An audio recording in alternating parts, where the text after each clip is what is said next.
And we are live. Yes, we are live. Hello mga kakwento. Good morning, good afternoon, good evening, wherever you are tuning in. To those who are watching or will watch the replay later, thank you, thank you, thank you. So welcome back to another episode of Kape at Kwento, Kwentong Pagbabago, where we keep it real for life, change, and growth, one coffee at a time. Ako po si Lori, a former OFW, a mother of two, the face behind Life with Lure business page, and now a proud digital business owner. So welcome back to another episode. We are on series 33. So let me start with a question.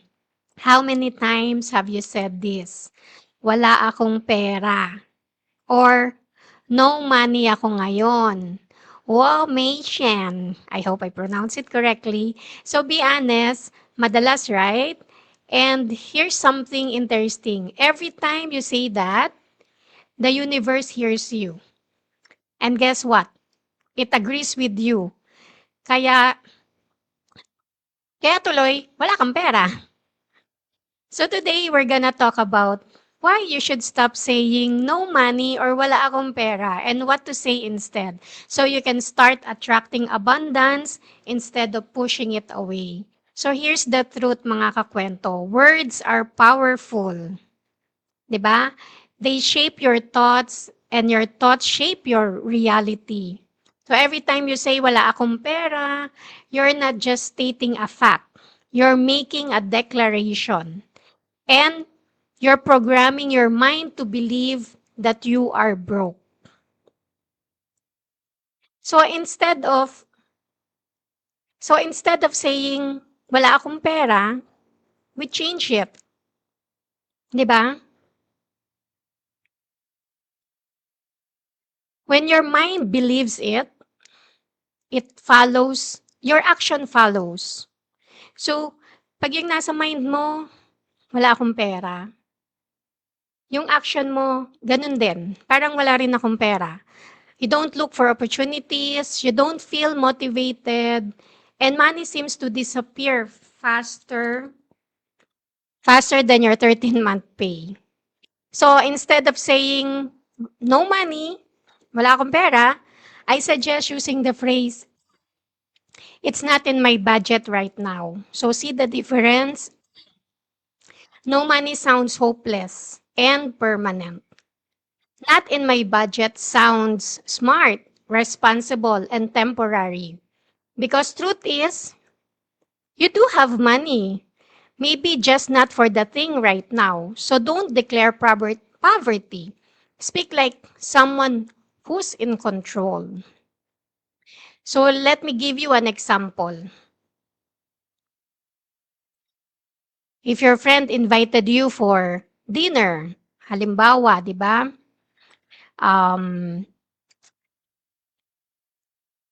magdi-dinner kayo in a fancy restaurant. Then, you will say, wala akong pera. So what happens? You will feel small, and worse, you will start believing you're broke. Instead, just say, not in my budget this week, but maybe next time. So that one small change protects your mindset. And here's another thing. Money is energy. It flows where your attention goes.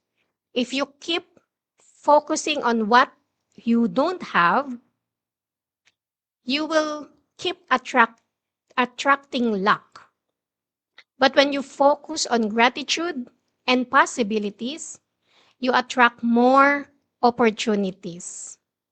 So here are 3 things you can start doing today. Stop saying wala akong pera. Replace it with, it's not in my budget right now. Speak abundance daily. Say things like, opportunities are coming to me, or I'm learning how to grow my money. Practice gratitude. Instead of complaining about what you lack, thank God that what you already have. Grateful people attract blessings. So mga kakwento, remember this. What you speak, you attract. What you think, you become. If you keep saying you have nothing, that's exactly what you will get. But if you speak life, you speak abundance, and act wisely, doors will open. So thank you for joining me tonight on this episode, series 33. Share this to someone who needs this message today. So yung mga palaging sinasabing wala akong pera. And next time you're tempted to say wala akong pera, catch yourself and say it's not just in my budget right now. Blessings are on the way. So wala akong budget. If you want to spend on something and you don't want to spend on that something, just say I don't have the budget right now. Don't say wala akong pera. So stay positive, stay abundant, and keep creating your story of change. So thank you for spending time with me tonight, mga kakwento. Let's continue to open our hearts to new possibilities, open our minds to new ways of earning, and open our lives to true freedom. So see you again on my next episode of Kape at Kwento, Kwentang Pagbabago.